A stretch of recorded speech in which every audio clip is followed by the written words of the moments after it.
सद्गुरुनाथ परम पूज्य सद्गुरुनाथ महाराज की जय।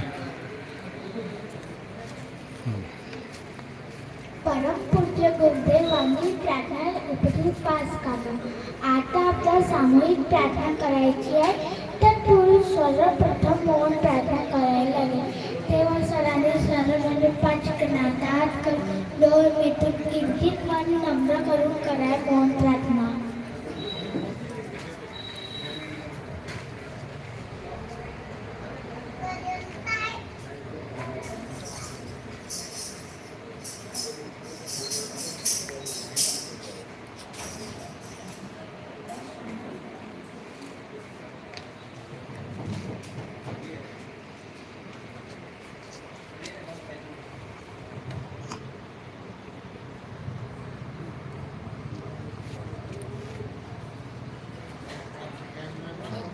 सद्गुरुनाथ महाराज की जय। मंगल नाम तुम्हारा प्रभु, जो गावे मंगल होता सदा। अमंगल हारी कृपा तुम्हारी, जो चाहती को दो सदा। तुम आद अनाद सुमंगल हो, अनुरूप तुम्हारा निरामय है। तुम क्या कहे जो मजता तुमको, निकट होत मंगल निर्भय है। प्रार्थना गुरुदेव से, या स्वर्ग सम संसार हो। अति उच्चतम जीवन बने, परमार्थमय व्यवहार हो। ना हम रहे अपने लिए, हमको सभी से गर्व है। गुरुदेव यह आशीष दे, जो सोचने का फर्ज है। हम हो पुजारी तत्व के, गुरुदेव के आदेश दे। सच प्रेम के नित नेम के, सच धर्म के सच कर्म के। ऊंची झूठी राह की, अन्याय की अभिमान की, सेवा करन को दास की। परवाह नहीं हो जाने की, छूटे न हो हम बुद्धि से। होगी समय से ईशमय, मोरा बमन अरु कृष्णमय। जगदेवमय जगदीशमय,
ज्ञान ही तू है सदा, यहाँ विश्व भर में ध्यान हो, तुझ में नहीं है पंख भी, ना जात भी, ना देश भी, तू है निरामय एक रस, है ज्ञात भी, अनुशेष भी, गुणधाम दुनिया में भरे, हर जीव से कर्तव्य हो, गंभीर हो सबके हृदय, सच ज्ञान का वक्तव्य हो, यह दूर हो सब भावना, अपनी चरण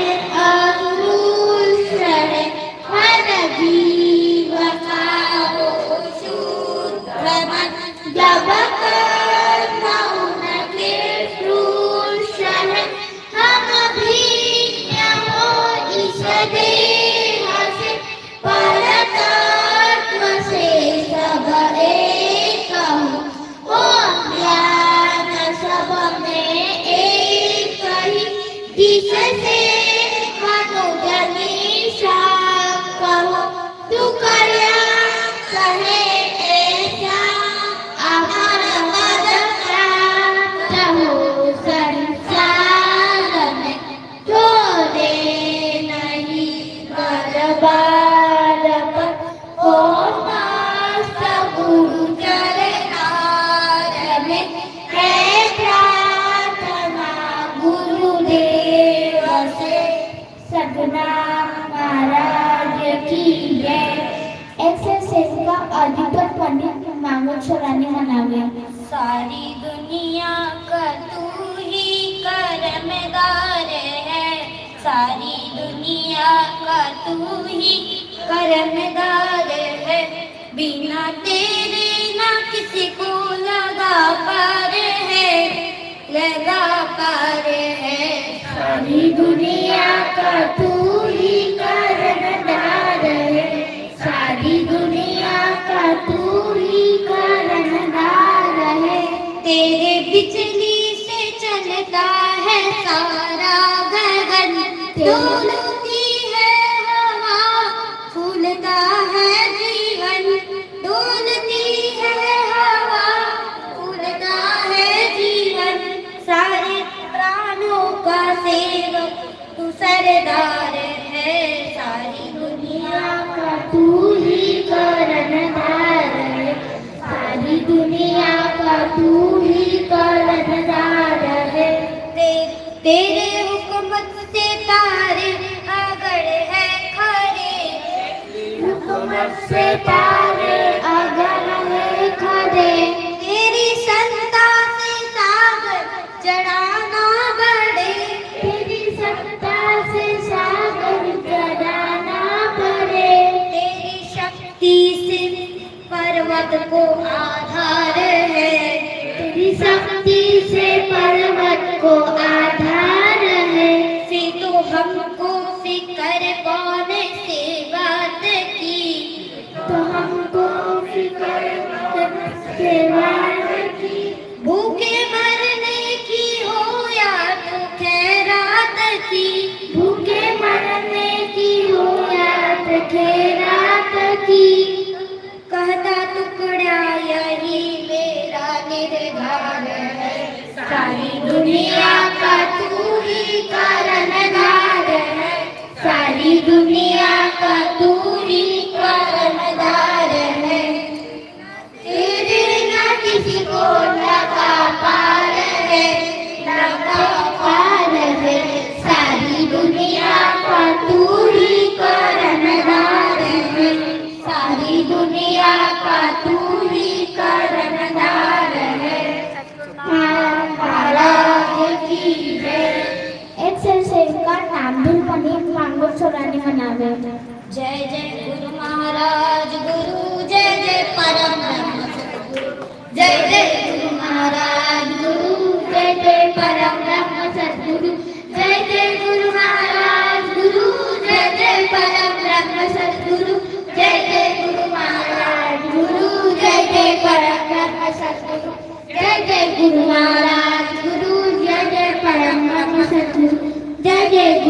महाराज गुरु जय जय परम ब्रह्म सद्गुरु महाराज की जय. सरळ दर्शनसाठी पाठाने करावी सुरुवात. सर्वे सुखी सन्तु सर्वे सन्तु निरामया सर्वे भद्राणि पश्यन्तु मा कश्चित् दुर्मया. ओम शांति शांति शांति. सद्गुरुनाथ महाराज की जय. थोडा वेळ मौन आत्मचिंतन करावी सुरुवात.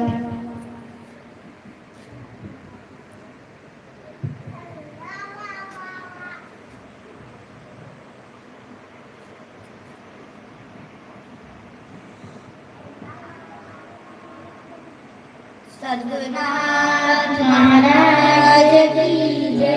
सामूहिक नमस्कारासाठी उभ्या बसावे. हात जोडून करावे नमस्कार.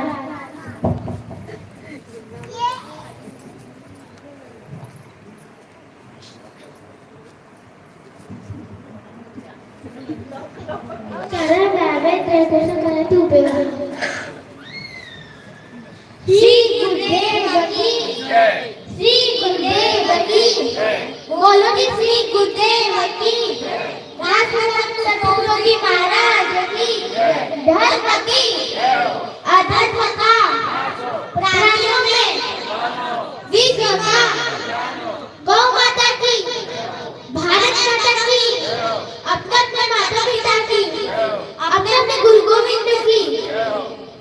आता आपल्या साधक प्रार्थनेचं पान सगळं उजू करावे आणि मौन ठेवून खाली बसावे.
अभी हमारे बीच उपस्थित हुए हैं हरिभक्त परायण चिंतामन महाराज गुरु परम पूज्य भैया जी महाराज, इनके प्रार्थना स्तोत्र पर प्रवचन करेंगे। मैं उनसे आग्रह करता हूँ कि वे अपने प्रवचन का प्रारंभ करें। श्री गणेश करें। इधर देखा करो, उधर मत देखा, उधर मत देखा। सद्गुरुनाथ महाराज की जय। अर्धनारेश्वर भगवान की जय। बोलिए सियावर रामचंद्र भगवान की जय। नमः पार्वती पते हर हर महादेव। या कुंदेन्दु तुषारहार धवला या शुभ्रवस्त्रवृता या वीणावरदण्डमण्डितकरा या श्वेतपद्मासना या ब्रह्माच्युतशङ्कर प्रभृतिर्देवै सदा वन्दिता सा मां पातु सरस्वतीं भगवती निःशेषजाड्यापहा। वक्रतुण्डमहाकाय सूर्यकोटिसमप्रभा निर्विघ्नं कुरु मे देव सर्वकार्येषु सर्वदा। गुरुर्ब्रह्मा गुरुर्विष्णु गुरुर्देवो महेश्वरः गुरुः साक्षात् परब्रह्म तस्मै श्री गुरुवे नमः। नमामि सद्गुरुं शान्तं सच्चिदानन्दविग्रहं पूर्णब्रह्मपरानन्दम् ईश आनन्दिवल्लभम् अतुलितबलधामं हेमशैलापदेहं दनुजवनकृशानं ध्यानिनामग्रगण्यं सकलगुणनिधानं वानराणामधीशं रघुपतिप्रियभक्तं मातजातं नमामि। श्रीराम जय राम जय जय राम। श्रीराम जय राम जय जय राम।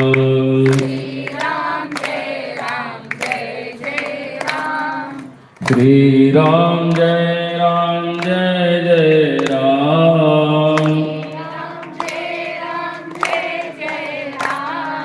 श्रीराम जय राम जय जय राम। श्रीराम जय राम जय जय राम। श्रीराम जय राम जय जय राम। श्रीराम जय राम जय जय राम। सद्गुरुनाथ महाराज की जय। कालचा दानाव आजला मानाव उदयिक देव सारा। सद्गुरु भैयाजी महाराज यांच्या प्रार्थना स्तोत्रामधील तुमच्या समोर प्रस्तुत केलेली ही ओवी आहे।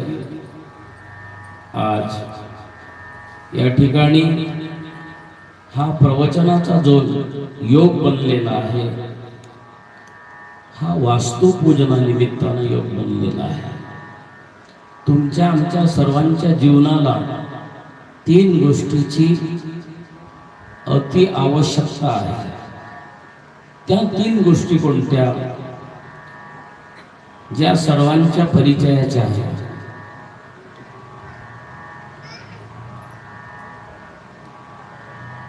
एक वस्त्र, दुसरं अन्न आणि तिसरं राहण्याकरता घर। ती म्हण ते गाणं सर्वांच्या परिचयात, जीवन के है तीन निशान, रोटी कपडा और मकान. जगण्याकरता अन्नाची गरज आहे,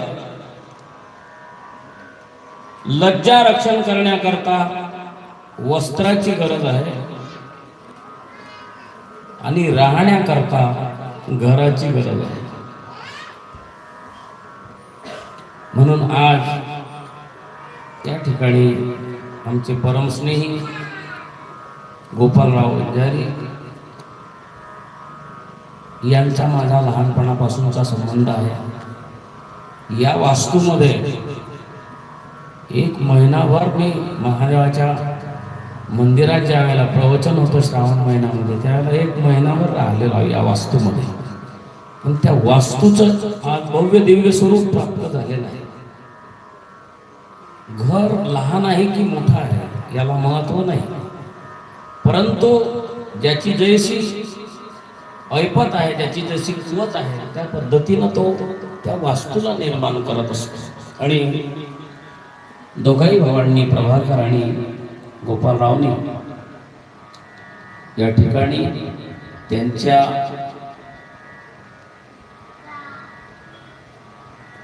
मूल घराच्या जागेमध्ये एक दिव्य भव्य वास्तू निर्माण केली, ज्या वास्तूचं आकर्षण आज संपूर्ण नगरपालिकेत म्हणायला काही हरकत नाही.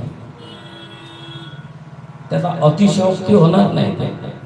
घर लोकांचे लय मोठे आहे, पण मला वाटतं लिफ्ट फक्त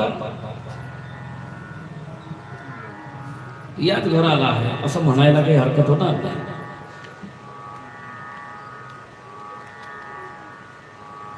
मोहगाव आहे तेवढं जरी घर बांधलं तरी ती वास्तूच आहे, आणि 4 लोक राहतात तेवढं जरी घर बांधलं तरी ती वास्तूच आहे.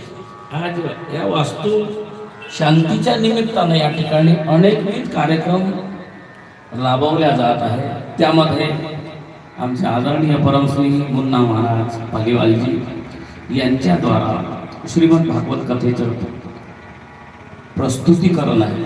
त्याचप्रमाणे दररोजच्या नियमानुसार वंदनीय राष्ट्रसंत तुकडोजी महाराज यांच्या प्रार्थनेस्थळ प्रस्तुतीकरण आहे. ही परंपरा तर या वंजारी घराण्याला आजोबापासूनची परंपरा आहे. या घराण्यासोबत मी जोडलो असल्यामुळे मला त्याचं माहिती आहे. या घराण्यामध्ये राष्ट्रसंत तुकडोजी महाराजांच्या प्रार्थनेची परंपरा पहिलेपासूनच आहे. ही काही नवीन परंपरा नाही, आणि म्हणून याच अनुषंगाने या कार्यक्रमामध्ये 7 दिवसाच्या अवधीमध्ये अनेकविध संप्रदायाच्या लोकांना जोडल्या गेलेला आहे. त्यामध्ये वंदनीय राष्ट्रसंत तुकडोजी महाराजांच्या प्रार्थना स्तोत्रावर, आपल्या ग्रंथावर प्रवचन म्हणा, किंवा प्रजापती ब्रह्मकुमारी यांच्या माध्यमातून प्रवचन म्हणा, किंवा सद्गुरू भैयाजी महाराज यांच्या माध्यमातून प्रवचन म्हणा, हा अनेकविध स्वरूपाचा कार्यक्रम या ठिकाणी राबवला जात आहे. कारण आमचे गोपालराव हे अनेक लोकांसोबत जोडलेले आहे, कोणा एकासोबत जोडलेले नाही. ते वारकरी संप्रदायासोबत जोडलेले आहे, ते भैयाजी महाराज सोबत जोडलेले आहे, ते प्रजापती ब्रह्मकुमारी यांच्यासोबत जोडलेले आहे, ते राष्ट्रसंत तुकडोजी महाराज सोबत जोडलेले, ते महादेव मंदिरासोबत जोडलेले आहे. अनेक लोकांसोबत त्यांचा संपर्क असल्यामुळं हा अनेकविध स्वरूपाचा कार्यक्रम या ठिकाणी आपल्याला पाहायला मिळतो. आणि या अनेकविध कार्यक्रमामध्ये आज योगायोगानं माझ्याकडे सद्गुरू भैयाजी महाराज सावंगी त्यांच्याद्वारा अध्यात्मपर प्रार्थना स्तोत्र जे ग्रंथ निर्माण झाला, तो ग्रंथ अगदी लहानसा ग्रंथ आहे, पण त्या ग्रंथाची महती फार मोठी आहे. जसं ज्ञानेश्वर महाराजांनी सांगितलं, सूर्याचं प्रतिबिंब उगवत असताना ते अगदी लहानसं दिसतं, पण त्याचं प्रतिबिंब लहान नाही. त्याची व्याप्ती, त्याची महानता ज्ञानेश्वर महाराजांनी ज्ञानेश्वरी ग्रंथामध्ये वर्णन केलेली आहे. बिंब तरी बचकेची वडे, परिप्रकाशाची त्रैलोक्य थोकडे, शब्दाची व्याप्ती तेने पाडे अनुभवावी. शब्द हा साधारण नाही, शब्द हा व्यापक आहे.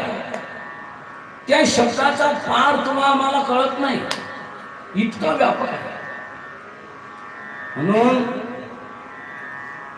शब्द हा देव सुद्धा म्हटलेला आहे तुकाराम महाराजांनी. तुका म्हणे पहा शब्दाची हा देव. पण त्या शब्दाचा वापर कोणत्या पद्धतीने आपल्याला करायचा. एक शब्द लाखो नाही, करोडो नाही, अब्जो लोकांच्या मनाला शांती प्रदान करतो. आणि एक शब्द करोडो लोकांच्या अंतःकरणाला दुखवतो. शब्द तोच आहे. त्या शब्दाला चालवायचं कसं, त्या शब्दाला वापरायचं कसं, ते ज्याच्या त्याच्यावर निर्णय.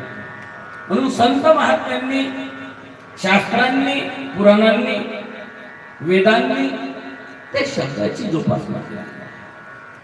शब्द शक्ती ही महान शक्ती आहे. गीतेमध्ये त्या शब्दाचं सामर्थ्य वर्णन करताना भगवान कृष्ण म्हणतात, ओम इत्येकाक्षरम ब्रह्म व्याहरण मा मनुस्मृती. ओम शब्द जो आहे हा एकाक्षर ब्रह्म आहे. या अर्थानं तुकाराम महाराजांनी म्हटलं, तुका म्हणे पहा शब्दाची हा देव. 2 अक्षराचा मंत्र असतो राम, पण तो समग्र विश्वात व्यापून उरलेली जी परम चेतना आहे त्याला वश करण्याचं सामर्थ्य त्या शब्दाला. जरी त्या शब्दाचं प्रकटीकरण रामचरित्र निर्माण करणाऱ्याला करता आलं नाही, कोण महर्षी वाल्मिकी. त्यांना राम राम आलं नाही, त्यांनी मारा मारा म्हटलं. त्याचा परिणाम तो गोस्वामी तुलसीदास महाराज सांगतात, उलटा नाम जपत जग जाना वाल्मीक भय ब्रह्म समा. हा त्या शब्दाचा पावर आहे, ही त्या शब्दाची शक्ती आहे. परंतु त्या शब्दाची जोपासना ज्या वेळेला ज्या पद्धतीनं आपल्या द्वारा होतं त्यावेळेला त्या शब्दाची ताकद, त्या शब्दाचं सामर्थ्य आपल्याला अनुभवाला येतं. म्हणून भैयाजी महाराजांनी प्रार्थना स्तोत्राच्या माध्यमातून आपल्याला एक प्रसादरूप ग्रंथ दिला, प्रार्थना स्तोत्र. स्तोत्र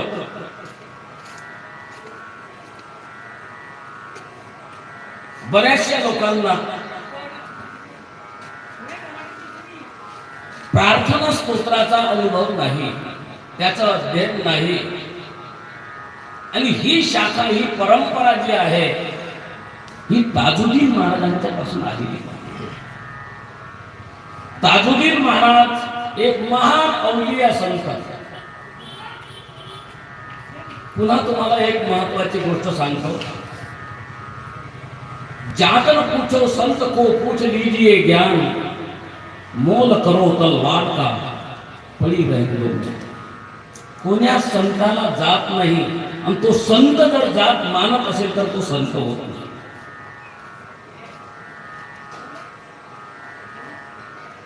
जात, वर्ण, धर्म, संप्रदाय हे एक व्यवस्थापन आहे.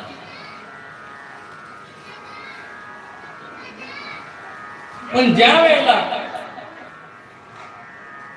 एक नदी समुद्राला प्राप्त होतं त्यावेळेला त्या नदीचं नाम विसर्जन होतं.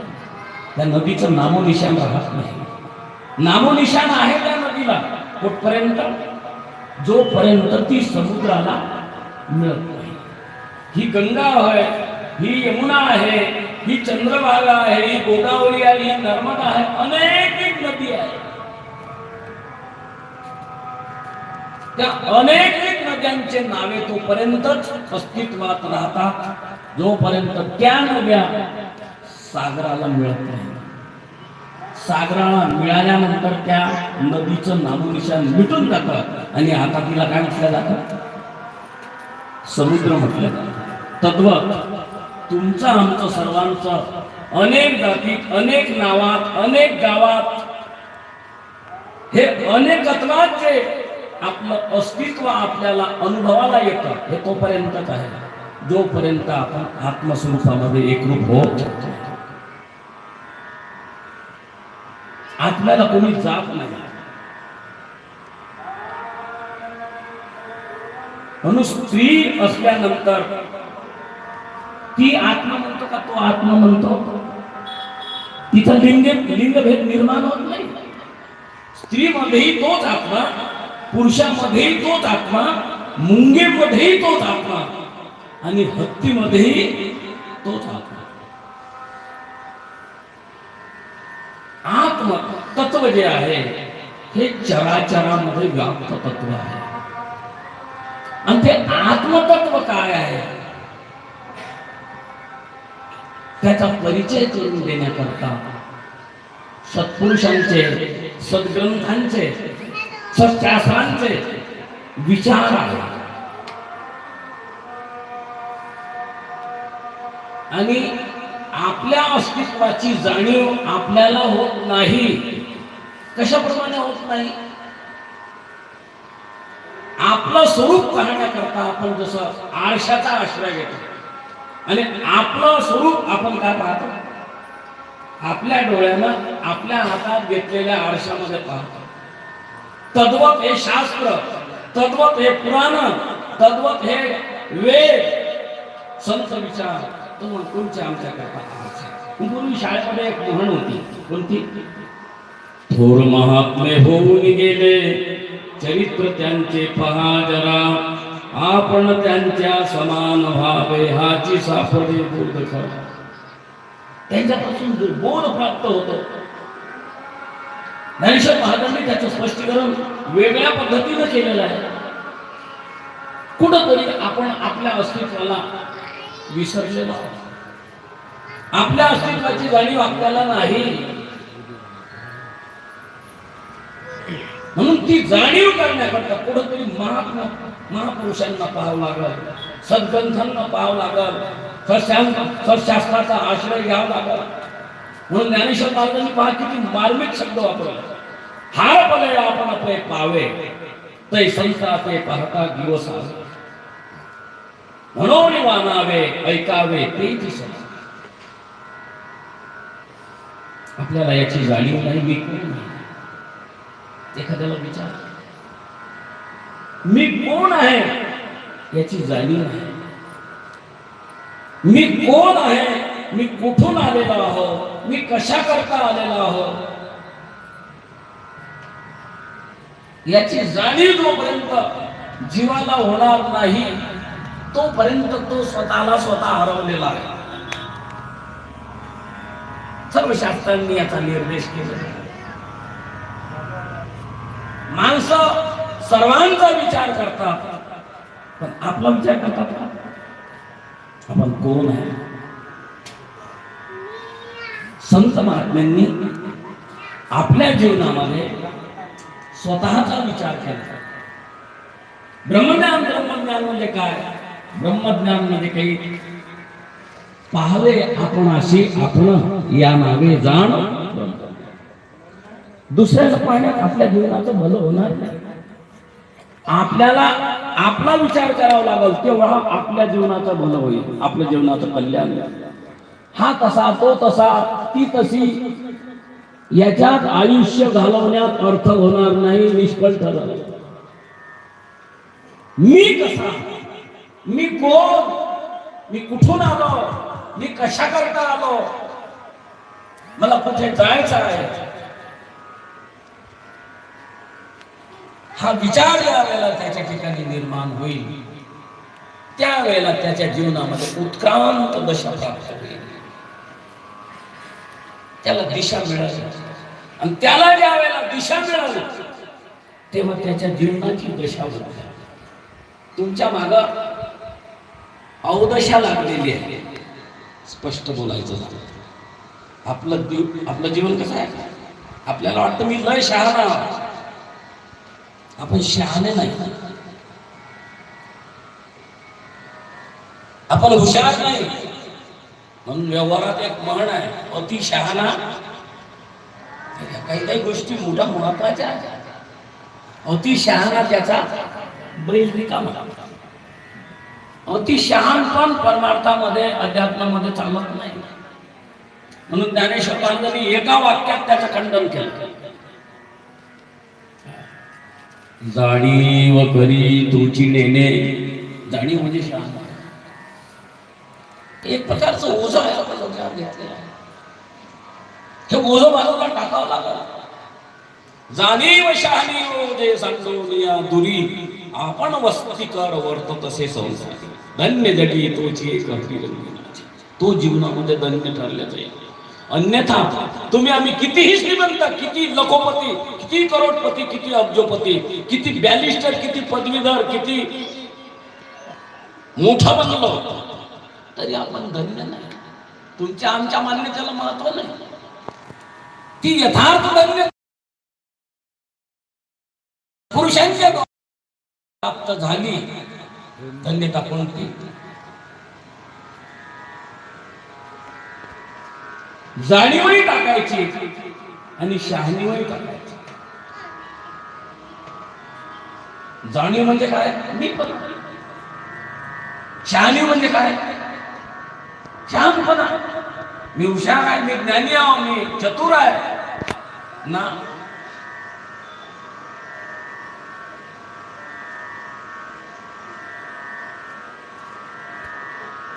ती चतुर आहे, कुछ कामी नाही, निष्फळ.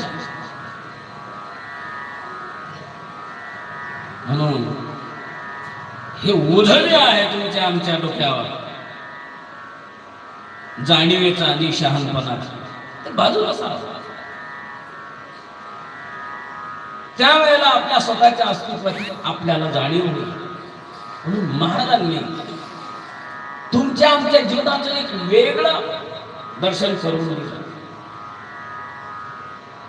आज समग्र जगाचा जर विचार केला, दानवीय प्रवृत्तीचा अधिक प्रभाव आहे. दिसायला जरी आपण मानव दिसत असलो तरी आपल्या आत जी प्रवृत्ती आहे ती दानवीय प्रवृत्ती आहे. मी तुम्हाला किती उदाहरणं देईल.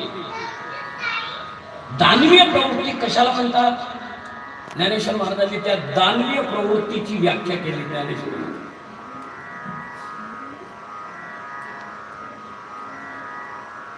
अंगा मनासी रुचावे,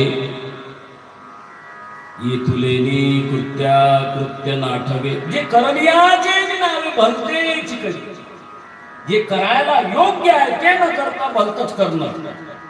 म्हणजे शरीराला आवडतं, मनाला आवडतं, पण ते योग्य आहे की अयोग्य आहे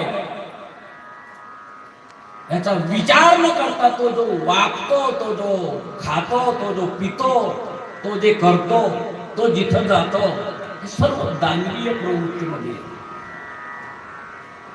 आपण स्वतःला स्वतः शहाणा समजण्याचा अर्थ नाही. त्या तत्वात बसलं पाहिजे. विधीनं तुमच्या आमच्या करता काही गोष्टी नियुक्त केलेल्या आहेत.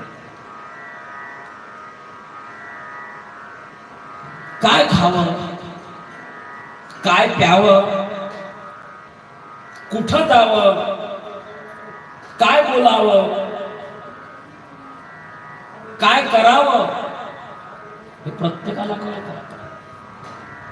तरी तो त्या विकाराच्या अधीन होऊन आपलं हातानं आपलं वाटोळ करतो. भगवान कृष्णाला अर्जुनानं प्रश्न केला, देवा ईश्वर सर्वभूतानां हृदयेषु अर्जुन तिष्ठति, तू सर्वांच्या हृदयात आहे, मग त्याला अशी दुष्प्रवृत्ती, दानवी प्रवृत्ती का होतं? आता केन प्रयुक्तोऽयं पापं चरति पुरुषः अनिच्छिन्नपि वासने बलादीव नियोजितः. जबरदस्तीने तो पाप कर्म का करतो? त्यावेळेला गोड उत्तर दिलं भगवान कृष्ण परमात्मा. तुमच्या आमच्या जे दानवीय विकार आहे ते कोणते? भगवान कृष्ण म्हणतात काम येश, क्रोध येश, रजोगुण समुद्भवा, महाशनो महापापमा, विद्येन मिह वैरिहम. मी तुम्हाला धन्यवाद देतो की तुम्ही 4 तास भागवत कथेमध्ये बसले, अर्धा तास प्रार्थनात बसले, आणि आता उठा कशा सुरू झाल्यावर माझ्या डोक्यात लाईट लागला.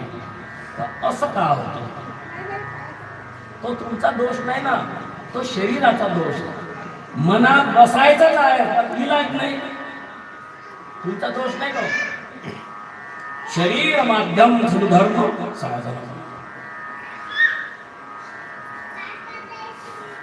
आणि कोणतीही गोष्ट शरीराची क्षमता आहे तेवढंच करू शकतो. त्या क्षमतेच्या पेक्षा जास्त जर केलं तर विकृती निर्माण होईल. म्हणून आता तुम्ही हे लागोपाठ कार्यक्रम ठेवले, त्या बिचाऱ्यांना पानं विकता विकता उभं राहून ऐकावं लागतं, या बिचाऱ्यांना बसून बसून आपलं दुकान चालवावं लागतं. असं नका समजू का तुम्ही इथे बसलेले आहे तेवढेच लोक ऐकत आहेत. इथं अशी व्यवस्था केली आहे की चॅनलच्या माध्यमातून घरपोच सेवा आहे, प्रत्येकाला घरी बसून ऐकायला मिळतं, ही व्यवस्था आहे. पण सर्वात भाग्यवान तर मला हे वाटतं पान विकणारे, तुम्ही बसून ऐकून राहिले, ते 6 तासापासून उभे राहून ऐकून राहिले, म्हणजे मग मोठं कोण? मोठं कोण आपल्यापेक्षा? उभं राहून ऐकतात ते बसून ऐकतात. विषांतर होईल. म्हणून मला आता कळलं, त्या ताई उठून बसल्या तिकडे, असं का होतं? किती आवडीचा विषय, किती रोचक अशा प्रकारचा विषय असला तरी ती शरीराची क्षमता राहत नाही. शरीर संतुलन ज्या वेळेला बिघडलं जातं त्यावेळेला मानसिकताही बिघडते. आणि मानसिकता बिघडल्यावर तुम्ही तिथं लाख उपाय करा, काही सांगा, किती महत्वाचं सांगा, उपयोग होणार? पालथ्या घागरी घातच आहे जीवन. जसं पालथ्या मडक्याला पालथ्या भांड्यावर किती पाणी घाला, त्या भांड्यात पाणी जाणार नाही, हे मला कळतं. पण आता मला बसवलं प्रवचन देण्याकरता, तर मला तर प्रवचन करावंच लागतं. प्रवचन न करता मी राहू शकत नाही. काही लोक उशिरा आले, काही लोक दैनंदिन प्रत्येक कार्यक्रमामध्ये उपस्थित. हे जावाई म्हणून कोण्यात आवडी सापडतं, जावाई लोकांना सांभाळणं फार कठीण आहे. पण ते असं आहे, एखाद्या वेळेला अचानक काही गोष्टी घडतात, त्यावेळेला तिथं हुच करता येत नाही. जावई बापूस ना आता काही बोलायची सोय नाही. जसं ते मोसमामध्ये काही फळं विकायला, आंब्याच्या वेळेला आंबे, जांभळाच्या वेळेला जांभळं, पेरूच्या वेळेला पेरू, बोराच्या वेळेला बोर. एका जणानं काय केलं, अति भुकेच्या वेळी जांभळं विकायला आला. ते काळे भोर जांभळं चांगले टपोर टपोर होते. त्यानं ते विचारलं त्या विकणाऱ्याला, म्हणजे जांभळं काय भाव? म्हणे 100 रुपये किलो. त्याला वाटलं भूक खूप लागली, हे 50 रुपये घ्या, पण अर्धा किलो जांभळं घ्या. त्यानं अर्धा किलो जांभळं त्या 50 रुपयामध्ये घेतली. योग संयोगानं त्याला भूक लागल्या असल्यामुळे तो एक एक जांभूळ खातो, त्याचा काही विचारच करत नाही. फार स्वाहा. योग संयोगानं त्या जांभळामध्ये जांभळासारखाच एक काळा भुंग आला. भुंगा तो जांभळासारखा मॅच झाला त्याला काय माहिती जांभूळ का भुंगा आहे. त्यानं जांभूळ समजून तो भुंगा उचलला, तोंडात ठेवला, तो सापडला दाता. तो भुंगा चीर चीर चीर चीर चीर चीर करते. अर्धा बाहेर होता ना, अर्धा आत होता. त्या खाणाऱ्यानं सांगितलं तू चीर कर का बीर कर, मी 50 रुपये दिले, अर्धा किलोची घेतली. आता मी तुला खाल्ल्याशी सोडणार नाही, तशी गत तुमची झाली. आता इथून उठता येत नाही आणि बसतो तर त्रास झाल्याशिवाय राहत नाही. ही द्विधा परिस्थिती आहे.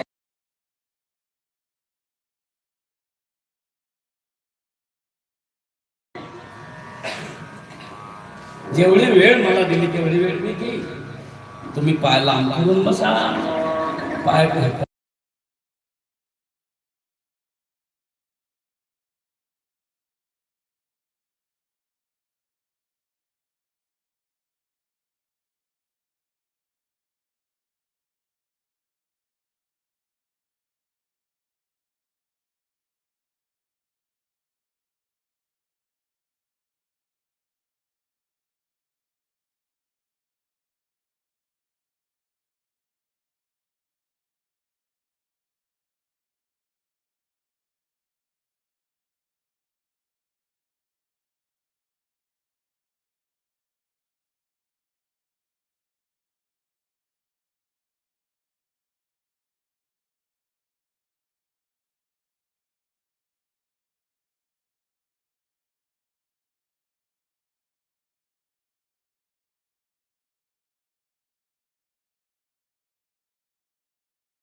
आणि मी पोहोचलो सुरक्षित. पण एक मुलगी खाली उतरली लिफ्टनं फुलं आणायला, आणि ती फुलं घेऊन ज्या वेळेला वर जात होती त्यावेळेला लाईन ऑफ झाली. आणि लाईन ऑफ झाल्यावरती जागच्या जागीच थांबली लिफ्ट. जनरेटरची व्यवस्था नाही होती. तुमच्या इथं आहे ती व्यवस्था पहिलं करत नाही तर धोका आहे. बरं, लिफ्टमुळं आमच्या एका महाराजांचे दोन्ही पाय गेले. आणि तुम्ही केली हे वाईट नाही आहे, ते तुमच्या सुखाची सोय आहे. पण त्या लिफ्टमुळं बालयोगी महाराज डोंगरे महाराजांचे परम शिष्य रामचंद्रजी महाराज डोंगरे यांचे शिष्य, ते त्यांनी कॅन्सरचा आजार असल्यामुळं हॉस्पिटलमध्ये भेटायला गेले आणि लिफ्ट तुटली ते पडले. आणि ती मुलगी ज्या वेळेला पाहिली त्या फ्लॅटमध्ये ते मध्ये सापडली, लाईन होऊन झाली, जनरेटर काम करत नव्हता, चाबी कोणाजवळ भेटत नव्हती. ती एवढी रडली की बाहेर निघाल्यावरही अर्धा तास ती मुलगी रडत राहिली. तेव्हापासून मग कानाला खरं लावलंय. मी वर गेल्यावर लिफ्टला न जाता पायऱ्या उतरत आलो, पण लिफ्टचा वापर केला. आतापासून प्रवचनाच्या माध्यमातून तुम्ही मला बोलावलं म्हणून सतर्क करून राहिले. तुम्ही वापरा. कधी कधी काय होते, जो आपण उपाय करतो तरुणोपायाचा तो अपाय होतो. उपाय अपाय होतो कधी कधी, याचा आपल्यालाही अनुभव राहत नाही. म्हणून विधियुक्त गोष्टी ज्या आहे, जुने लोक गवताच्या झोपड्या का बांधत होते ऋषीमुनी? किती दूरदृष्टिकोन होता. हे केव्हा कळलं? खिल्लारीचा कोणता जिल्हा तो? लातूर जिल्ह्यात खिल्लारी नावाचं गाव, तिथं भूकंप झाला तेव्हा त्या लोकांना कळलं का आपले घर गवताचे पर्णकुटे असत्या तर बरं झालं. म्हणून ते दूरदृष्टिकोन होता त्या लोकांचा.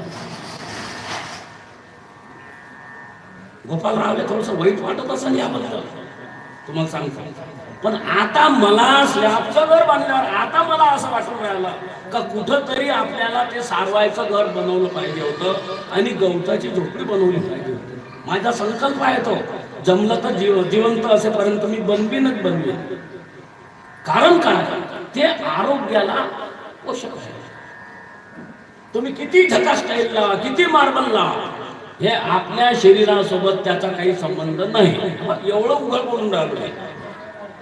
ज्या वेळेला गाईच्या शेणानं सारवलेला घरात वावरतो आपण, वागतो, त्याच्यामध्ये अनेकविध फायदे आहे आपल्याला.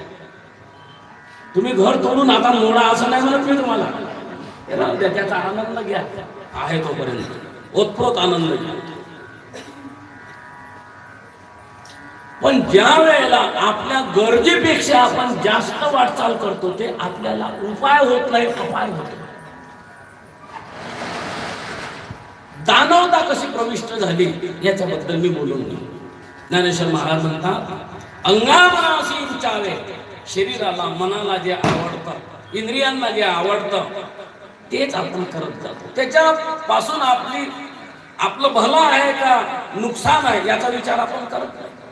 येतुलेनी कृत्य नाठवे, आणि पुढे शब्द घातले, जे करनियाचे जी नावे भलतेची करी. शरीराला राहण्याकरता घराची आवश्यकता, शरीराला जगवण्याकरता अन्नाची गरज आहे. अन्नाची गरज आहे का काही खायची गरज आहे आपल्याकरता? विधीनं, या प्रकृतीनं, विधीनं म्हणजे या प्रकृतीनं आपल्याकरता अन्न निर्माण केलं, काही निर्माण केलं नाही. मला तर काही लोक म्हणते, मग हे कोंबडे बकरे कोणासाठी केले? म्हटलं तुझ्यासाठी. हा मूर्खपणा आहे आपला. मांसाहार मानवाचा आहार नाही. हे एक प्रकारचं मानवानं इतर योनीकडे केलेलं अतिक्रमण आहे. मांसाहारामध्ये निषिद्ध आहे. मांस कोण खात? दानव खात, मानव खात नाही. म्हणून मांसाहार दानवीय प्रवृत्ती, मदिरापान दानवीय प्रवृत्ती आहे. अबाध्य वागणूक आचरण दानवीय प्रवृत्ती आहे. या दानवीय प्रवृत्तीतून जोपर्यंत तो जीव मानवीय प्रवृत्ती मध्ये येत नाही. किती मार्मिक शब्द वापरले भैयाजी महाराज. कालचा दानव, काल जी दानवता त्याच्यामध्ये होती, तो आज ती दानवता सारून मानवतेच्या नियमामध्ये आला. आजला मानव. आता मानव कोणाला म्हणावा? ज्याला हात आहे, ज्याला पाय आहे, जो मनुष्याकृती आहे, तो मानव आहे का? ना, तो आकाराचा आहे. आम्हाला इथे आकाराच्या मानवाची गरज नाही, आम्हाला संस्काराच्या मानवाची गरज आहे. त्याच्यामध्ये मानवीय संस्कार असेल तर आम्ही त्याला मानव म्हणायला तयार. मानवीय संस्कार नसेल तर त्याला दानवत म्हणा. आजही कधी कधी तर मला आश्चर्य वाटतं, माणूस माणसाला उपमा देताना म्हणजे काय कुत्र्यासारखा बघतो. त्याच्यामध्ये काय कुत्र्याचे संस्कार आहे का? गाढवासारखा वागतो. गाढव खराब असते का? जवळ गाढवासारखं प्रामाणिक पशुच नाही जगात. इतका इमानदार पशु आहे गाढव. कुंभार गाढवाला कधी बांधत नाही. पाहून गेला तुम्ही, संध्याकाळी घरी आला का त्याच्या पायाला असा पीळ दिला का त्या गाढवाला बांधलं मालका, तिथंच उभं राहत. सकाळी तो कुंभार गाढवाला सोडत नाही, पीळ उकलल्यासारखा करतो. गाढवाला वाटतं मालकानं आपल्याला सोडलं, आपण चरायला गेलो.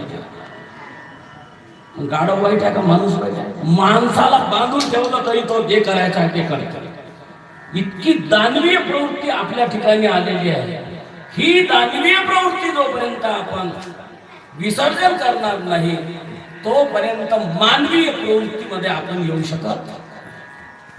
थोडस कठोर आहे शब्द, बोचल असे आहे. औषध कडू असतं पण परिणाम चांगला असतो. कडुलिंबाचा काढा घेतला तर चिकनगुनिया जात, आणि जास्त साखर खाल्ली तर काय होतं? बोलत शुगर होते ना. तरी जोर कशावर आहे? साखरेवर. गुळाचा चहा. जुने लोक गुळाचा चहा प्यायचे, आता गुळाच्या चहा भेटत नाही. पूर्वी कप बस होती, आता कपच राहिला. बसी बसली कुठं? कोण्यातरी महापुरुषानं रूपक केलं, अरे संसार संसार जैसे कप बशाचे घर, बशा बसती जागेवर कप करती. कप म्हणजे तुम्ही आम्ही जावई बापू, आणि बशा म्हणजे ह्या मावल्या. जाग्यावरच ऑर्डर आहे, जा साखर घेऊन या. चालला कप. जा तांदूळ घेऊन या. बशी जाग्यावर कपाची भजी द्या जावई बापू. तुमची नसल तर तुम्ही भाग्यवान आहात. आमची बहीण दिली तुम्हाला, आमची बहीण दिली ना तुम्हाला सांभाळण्याकरता. पण कोणी असो तो कप परेशान आहे.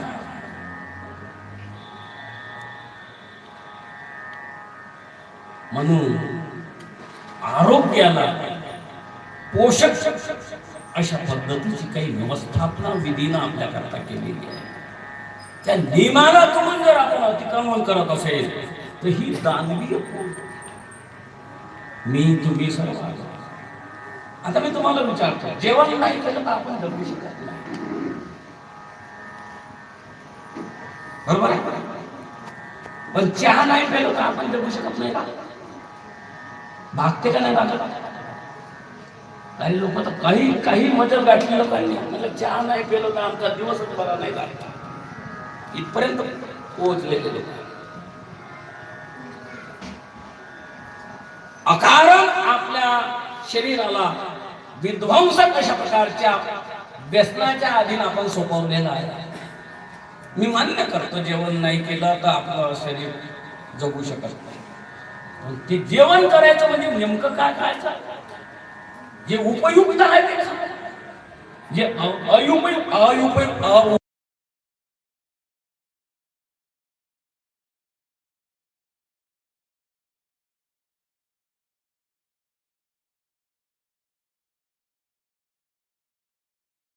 त्याचं आचरण करा आणि विधीनं ते त्याज्य सांगितलेलं आहे. तिथे आपण अतिरेक करून राहिलो हे ज्यानं समजणं आवश्यक आहे. म्हणून ही दानवीय प्रवृत्ती जोपर्यंत आपल्या ठिकाणची नष्ट होत नाही तोपर्यंत मानवतेमध्ये आम्हाला प्रवेश नाही. म्हणून राष्ट्रसंताचं एक प्रसिद्ध भजन आहे. राष्ट्रसंतानं देव मागितला नाही. कोण मागितलं नाही? मानुष द्या मज मानुष द्या ही भीक मागता प्रभू दिसला, प्रभू दिसला. देवाला मानवाची गरज आहे. तुम्ही आम्ही मानवाच्या आकारात आहोत पण माणूस नाही. का? आपलं सर्व व्यवहार दानवीय आहे. मग दानवीय प्रवृत्तीतून ज्या वेळेला तो जीव मानवीय प्रवृत्तीत येतो त्याला कालचा दानव आजला मानव. आणि तो मानवतेमध्ये प्राप्त झाल्यानंतर उद्या त्याला देव बनायला वेळ लागत. खरं सांगू आता तुम्हाला जवळ नेतो हा मानव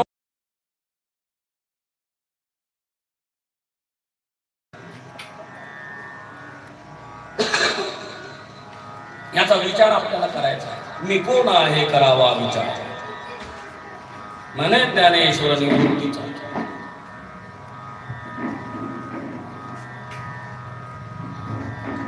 देवानं 184 योनी निर्माण केली. काही पशु केले, काही मुंग्या केले, काही वृक्ष केले, काही सर्व नानाविध प्रकारचे म्हशी केल्या, गायी केल्या, सर्व सूक्ष्म मोठे अनेक प्रकारचे जीव जंतू निर्माण केले. समाधान नाही. पण ज्या वेळेला ही मानव आकृती निर्माण केली आणि त्याच्याकडे पाहिलं परमात्म्यानं, ज्या वेळेला वाटलं हा मला ओळखू शकतो, हा मला पाहू शकतो, हा मला जाणू शकतो, हा माझ्या जीवनाचं सर्वस्व आहे. कोण? मानव. मानवाचा अधिकार हा फार मोठा आहे. म्हणून तुलसीदास महाराजांनी रामचरित्र ग्रंथामध्ये असं वर्णन केलेलं आहे. बळे भाग मानुष तनु भावा. मन वाक्यानं नर शरीर प्राप्त झालं. कशा करता? आपल्याला माहिती नाही. हे शरीर आपल्याला भेटलं. हे कोणाला भेटणं कठीण आहे. सुर दुर्लभ सदग्रंथ निगावा साधन धाम मोक्ष कर द्वारा. अनेक जन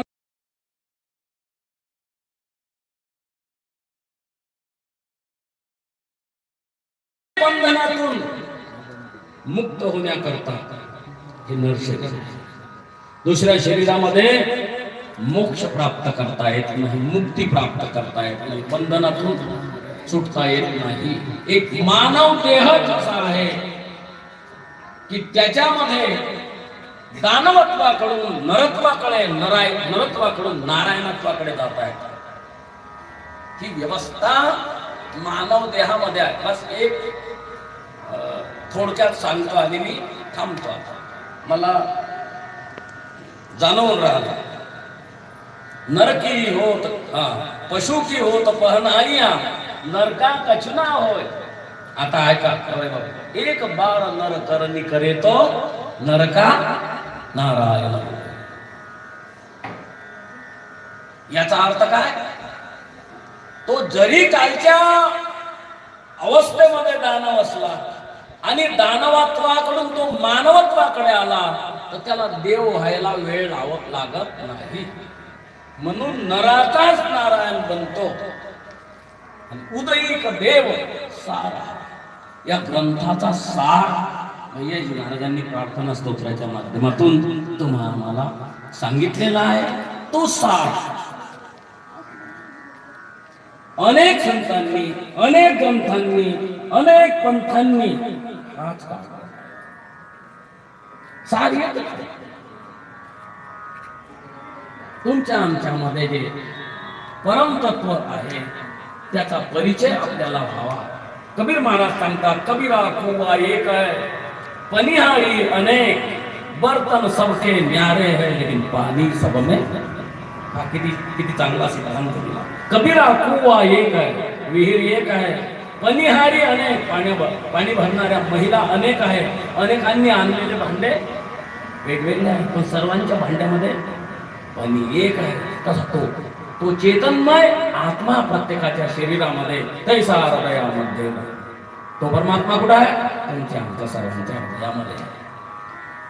तैसा हृदयामध्ये राम असता सर्व सुखाचा आराम. सर्व सुखाचा आराम राम कुठं आहे?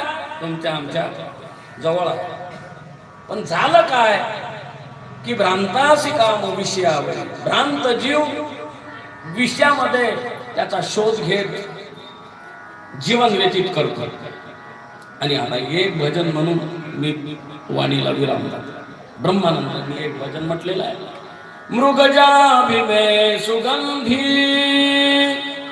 मृगनाभिमे सुगंधी, सूंघे घास गंधे, दुनिया सभी है अंधी, दुनिया सभी है अंधी, समझे नहीं इशारा, नजरों से देख प्यारे, क्या रूप है तुम्हारा, नजरों से देख प्यारे, अपने को भूल तन में बाहर फिरे गवारा,